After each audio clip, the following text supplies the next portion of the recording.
The embattled Chancellor's fourth term hangs in the balance after failing to form a government 4 months after Germany's general election. She announced last Friday that she had finally reached an agreement with her old coalition partners, the SDP.Now. The party leaders must sell the deal to party members before a Congress later this month at which delegates vote on the agreement. But the SDP leader in the German parliament, Andrea Nahles, said there is no plan B should German coalition talks fail. Ms Nahles told German newspaper Berliner Morgenpost, said, "Many are also coming out in favor of formal coalition talks.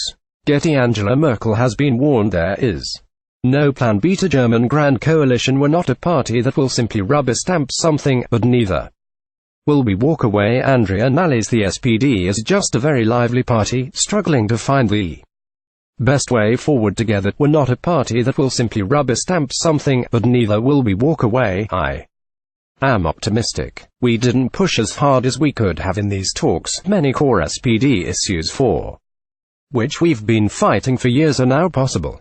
Ms Nahles insisted holding new election is not an option. We've discussed the big issues. Negotiations are exhausted at certain points. Ms Nahles insisted holding a new election is not an option. There is still a way to go before the new coalition can be confirmed.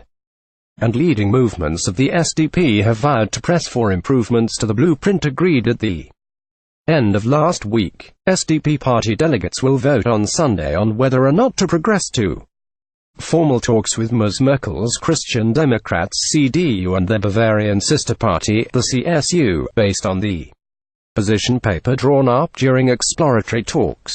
If the SPD votes against the deal, it will spell disaster for leader Martin Schulz, who will almost certainly be expected to resign after rowing back on a campaign pledge not to enter a coalition government with the CDU.